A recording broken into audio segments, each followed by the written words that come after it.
Very good morning all of you dear students. पिछले lecture में हमने बात करी भारत में विदेशी व्यापार, उसकी क्या संरचना है, उसकी कौन कौन सी मदें हैं और उसकी व्यापार की दिशा की है। किन किन देशों को हम मोटे तौर पे आयात और निर्यात करते हैं। हालांकि इसकी चर्चा आज भी हम करेंगे थोड़ा सा विस्तार से, लेकिन आज हम चर्चा करेंगे भारत में आयात निर्यात नीति वर्ष 2097 से 2000 1997 से 2002 और उसके बाद एक नीति और घोषित की गई 2002 से 2007 के लिए। तो आयात निर्यात नीति, चूँकि आयात निर्यात नीति का विदेशी व्यापार में बहुत महत्वपूर्ण स्थान होता है और इस आधार पर कि ये नीतियाँ कितने वर्ष के लिए घोषित की गई हैं, उससे आयात और निर्यात के लक्ष्यों को प्राप्त करना और भी अधिक आसान होता है। क्योंकि 1991 में आर्थिक सुधार शुरू हुए थे और उसके बाद से 1995 में WTO की स्थापना हुई थी, तो इन बड़ी दो आर्थिक ऐतिहासिक घटनाओं के कारण भारत में विदेशी व्यापार की दशा और दिशा दोनों ही बदली है और इन नीतियों के बदलने दशा और दिशा के बदलने का सबसे ज़्यादा जो योगदान रहा है वो आर्थिक नीतियों, जिसमें विशेष रूप से आयात और निर्यात नीतियों का रहा है। वर्ष 1997 में जो नीति घोषित की गई 5 साल के लिए, उस नीति के कुछ मुख्य प्रावधान की चर्चा हम यहाँ पे करेंगे, जिनसे बाद के वर्षों में भारत का विदेशी व्यापार तेजी से बढ़ा। 31 मार्च 1997 को भारत सरकार ने इस नीति की घोषणा की और इसमें ये उम्मीद की गई कि इन उद्देश्यों की प्राप्ति के लिए समुचित कार्यनीति बना करके विदेशी व्यापार को बढ़ावा दिया जाएगा।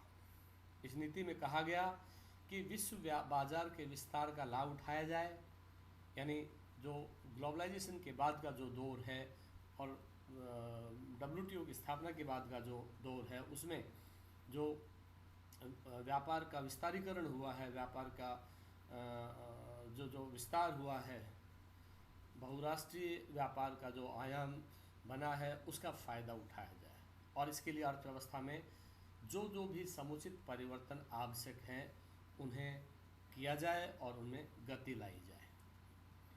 साथ ही उत्पादन वृद्धि के लिए आवश्यक कच्चे माल, मध्यवर्ती वस्तुओं, कलपुर्जों, उपभोग व पूंजीगत वस्तुओं की उपलब्धता सुनिश्चित करने के लिए जो भी आवश्यक कदम उठाने जरूरी हों, इस नीति के तहत उनकी बात की गई और ये कहा गया कि नीति का क्रियान्वयन सख्ती से हो ताकि देश का आर्थिक विकास और तेजी से हो सके। इस नीति में कहा गया कि भारतीय कृषि, भारतीय उद्योग और सेवा क्षेत्र को और अधिक कैसे अंतर्राष्ट्रीय क्षेत्र में प्रतिस्पर्धी बनाया जाए, क्षमताओं का विकास किया जाए, प्रौद्योगिकी का समुचित उसमें उपयोग किया जाए ताकि रोजगार के नए अवसर पनपें, रोजगार के नए अवसर खुलें, उत्पादन बढ़े, उत्पादन में विविधता आए और उसके साथ साथ निवेश को भी प्राथमिकता मिले ताकि देश में विश्व स्तरीय गुणवत्ता वाली वस्तुओं और सेवाओं का उत्पादन सुनिश्चित किया जा सके। साथ ही इस 2002 तक की नीति में इस बात को भी रेखांकित किया गया कि उपभोक्ताओं को उच्च गुणवत्ता की वस्तुएं उपलब्ध करवाई जाए और वो वस्तुएं उचित कीमतों पर हों।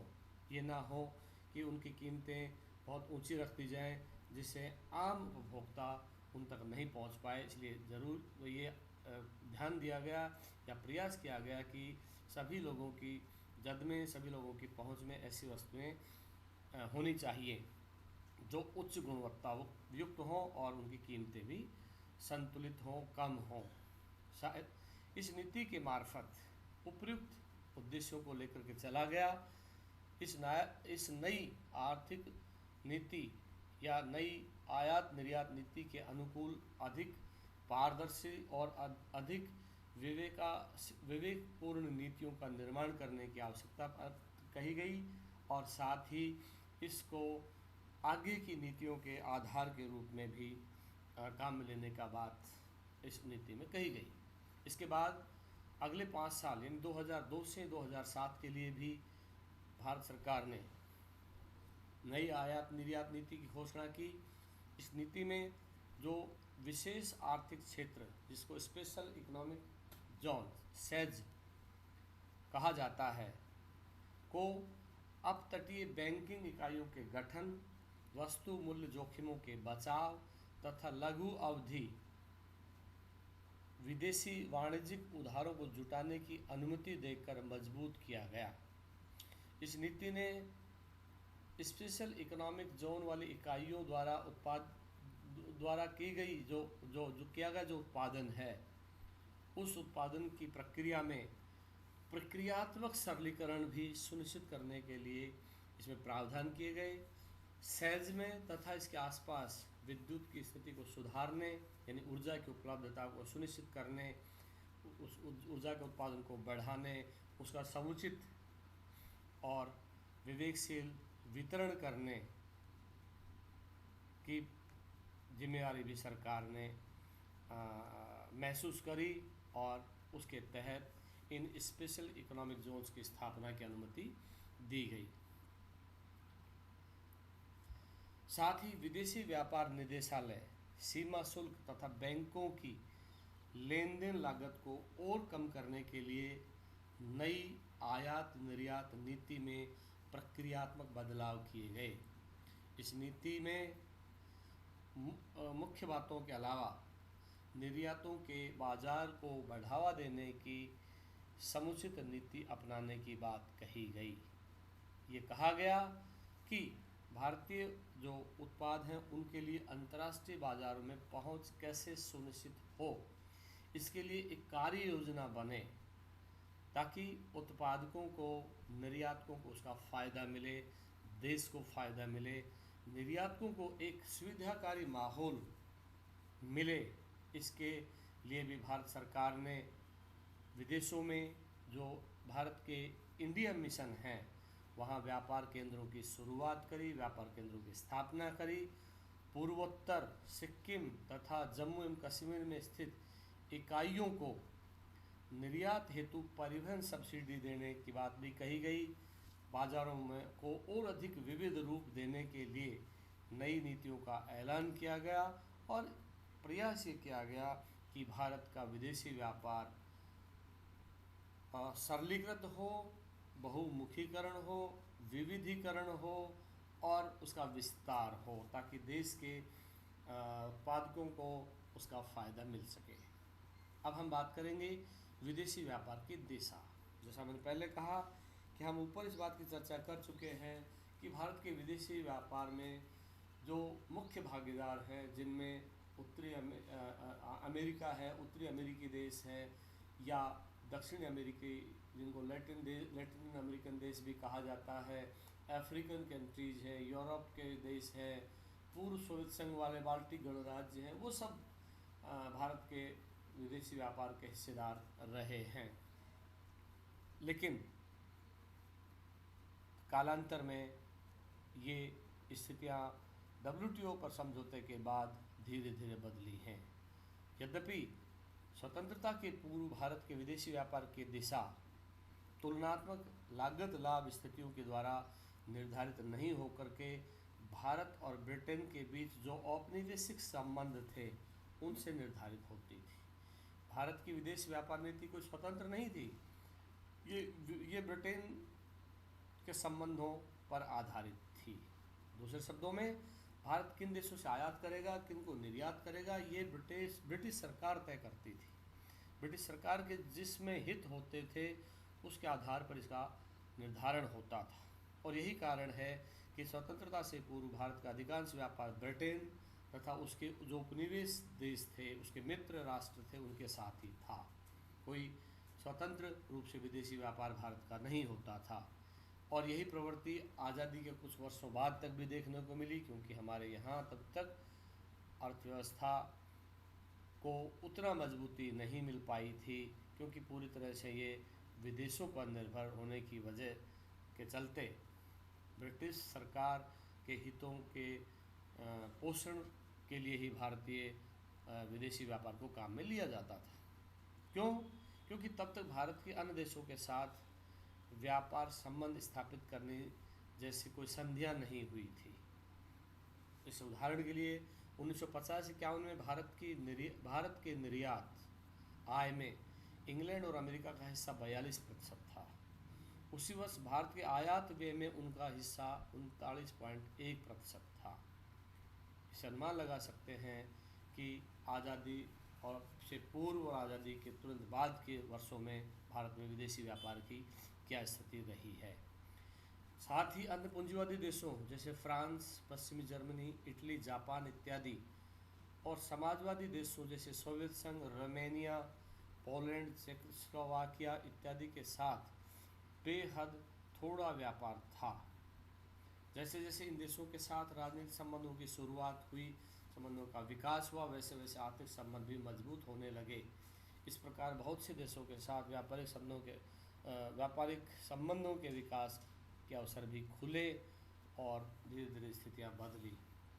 इस तरह से भारत के व्यापार में भागीदार देशों को 5 श्रेणियों में बांटा जाता है।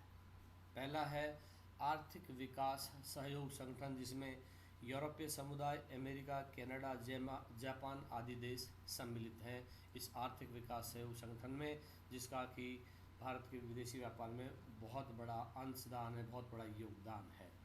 दूसरा वो ग्रुप है जिसको हम ओपेक के नाम से भी जानते हैं, तेल निर्यातक देशों का संगठन, जिसमें इराक, कुवैत, ईरान, सऊदी अरब आदि देश हैं। तीसरा ग्रुप है यूरोप के देशों का, जिसमें मुख्य रूप से रसिया और उसके जो पूर्ववर्ती गणराज्य के जो देश हैं, जिनमें बाल्टिक राज्य आते हैं, वो भी हमारे व्यापार के महत्वपूर्ण साझेदार हैं। साथ ही चौथा ग्रुप है विकासशील राष्ट्रों का ग्रुप, जिनमें अफ्रीकन देश हैं, लैटिन अमेरिकन देश हैं, कैरिबियन राष्ट्र हैं, ये सम्मिलित हैं। जो विकासशील राष्ट्रों का समूह है वो भी भारत से विदेशी व्यापार में अहम रोल अदा करता है। और पांचवा समूह अन्य राष्ट्रों का है, जो इनके अलावा, जिसमें मुख्य रूप से हम अपने पड़ोसी देशों की बात भी कर सकते हैं। अब हम बात करते हैं कि भारत में निर्यात के सामने क्या क्या चुनौतियां हैं, क्योंकि भारत सरकार की आयात और निर्यात नीति में निर्यातों का महत्वपूर्ण स्थान है और उन निर्यातों के रास्ते में बहुत बड़ी चुनौतियां भी हैं।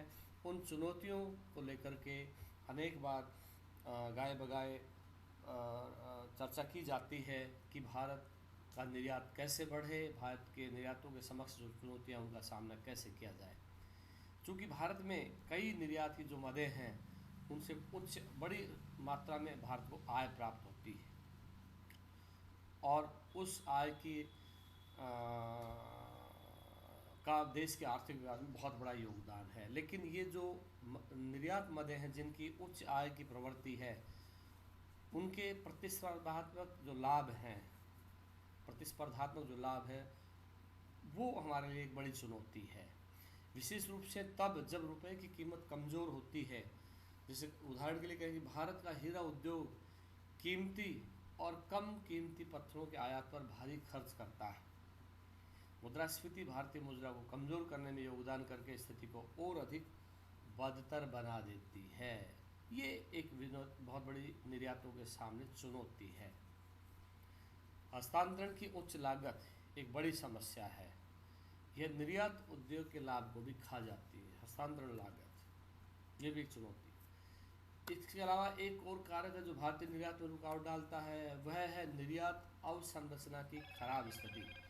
अर्थात हमारे यहाँ पत्तनों में निर्यात मदों के सुचारू परिवहन के लिए आवश्यक सुविधाओं और आवश्यक मानकों का अभाव है। ये जो निर्यात का जो इंफ्रास्ट्रक्चर है उसकी कमी की ओर एक इशारा है कि उसे भी मजबूत किया जाने की आवश्यकता है। इसके साथ ही भारत तथा अन्य विकासशील राष्ट्रों से निर्यात को हतोत्साहित करने के लिए इन पर गैर टैरिफ बाधाओं जैसे श्रम बाधाएं हैं, पर्यावरण संबंधी बाधाएं हैं, स्वास्थ्य मानक हैं, एंटी डंपिंग का आरोपण आज भारतीय निर्यात क्षेत्र द्वारा सामना की जाने वाली बेहद गंभीर चुनौतियों में शुमार हैं। इन बाधाओं को भी हमें पार करना होगा।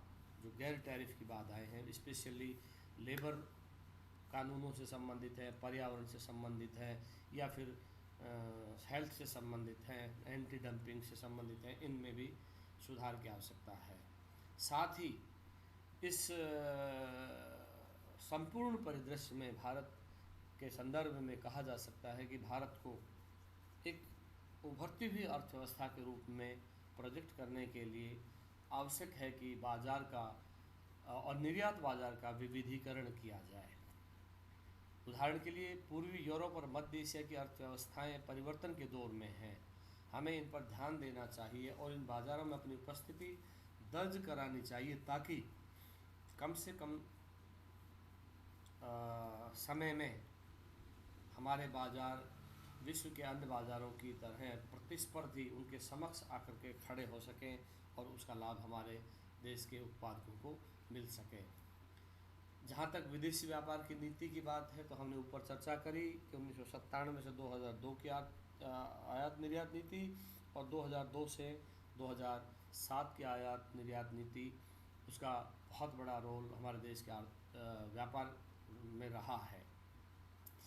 जहाँ तक विदेशी व्यापार नीति का स्वतंत्रता के समय की बात का प्रश्न है, जब भारत ने 1950 के बाद जब योजना काल की शुरुआत करी थी, तो उस वक्त ये तय किया गया था कि निर्यातों को प्रोत्साहन और आयातों का प्रतिस्थापन की नीति के आधार पर हम अपने विदेशी व्यापार को मजबूत करें।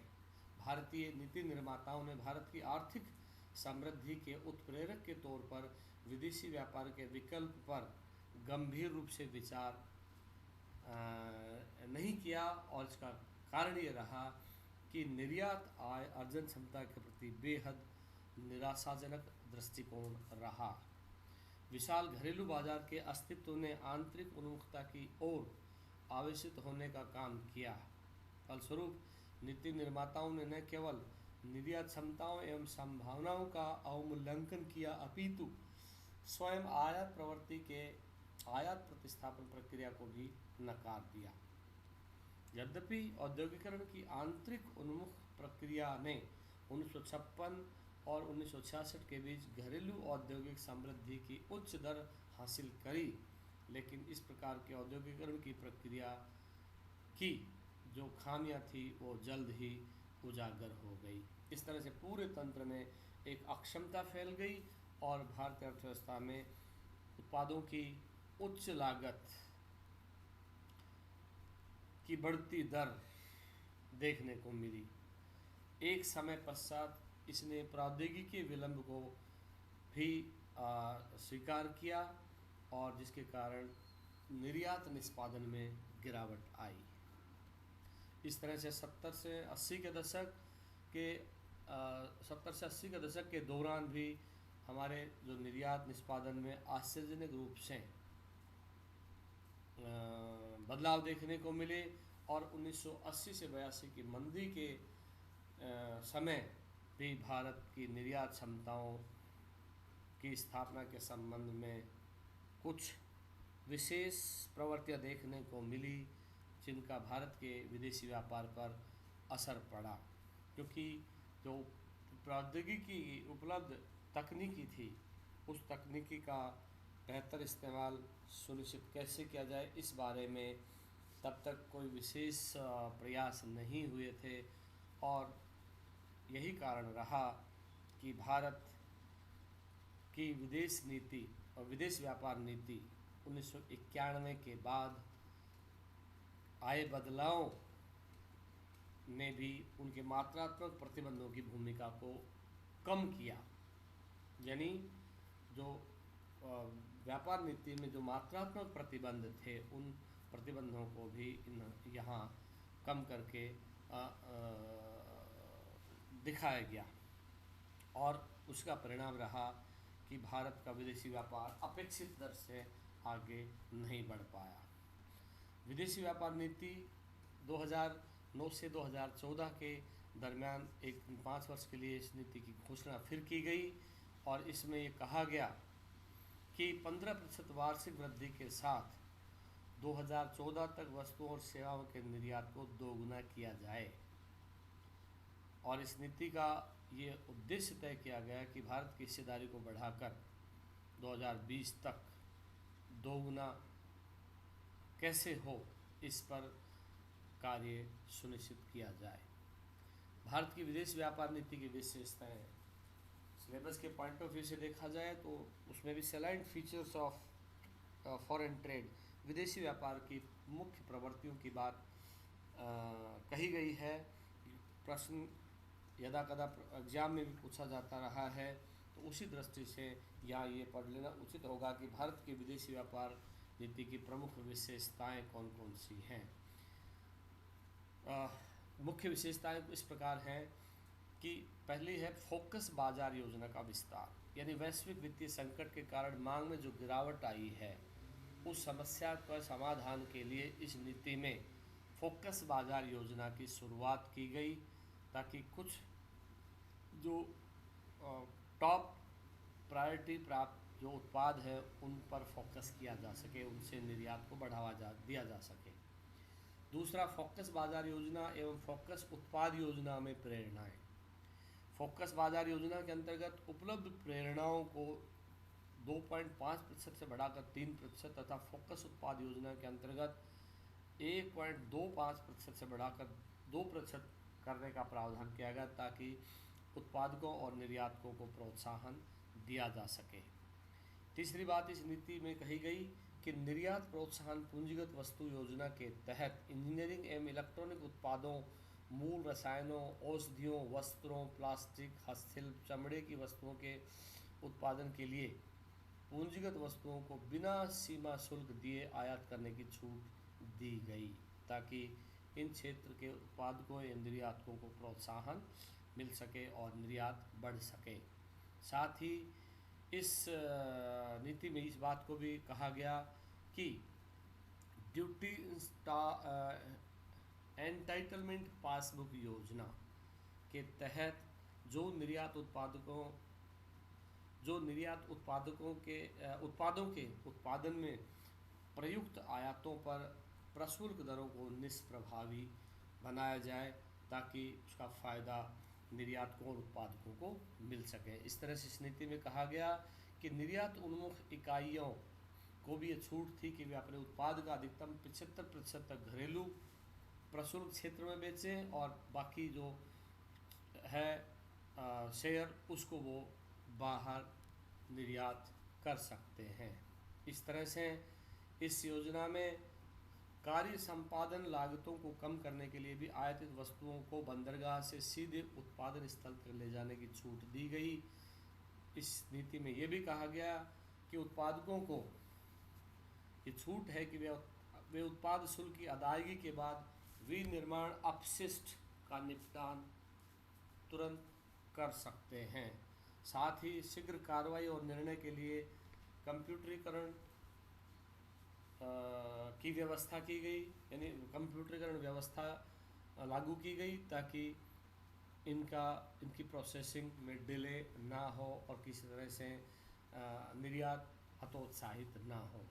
साथ ही परियोजना के निर्यातों एवं कई विनिर्मित उत्पादकों को फोकस उत्पाद योजना के अधीन शामिल किया गया, ताकि उनको निर्यात उत्पादों और उनके उत्पादकों को उसका फ़ायदा दिया जा सके। साथ ही टेक्सटाइल, हैंडीक्राफ्ट, कारपेट, चमड़ा, रत्न, जवाहरात, समुद्री उत्पाद एवं एसएमई जैसे निर्यात के गहन क्षेत्रों को 1 दिसंबर 2008 से 30 सितंबर 2009 तक 2% की ब्याज सहायता बढ़ा करके इसे लागू किया गया, ताकि उसका फ़ायदा मिल सके। और इस तरह से इस नीति में और तमाम तरह के प्रावधान किए गए, जिससे यह नीति और अधिक प्रभावी तौर पे लागू की गई। पेट्रोलियम उत्पादों एवं ऐसे उत्पादों को छोड़कर जहां वर्तमान दर 4% से कम थी, सभी उत्पादों के लिए उत्पाद शुल्क को घटाकर 4% कर दिया गया। साथ ही 2010 तक बुरी तरह प्रभावित क्षेत्रों को 95% का परिवर्धित निर्यात क्रेडिट गारंटी कवर प्रदान करके इसे समायोजन सहायता योजना में शामिल किया गया, उसका विस्तार किया गया ताकि निर्यात प्रोत्साहित हो, आयात हतोत्साहित हो।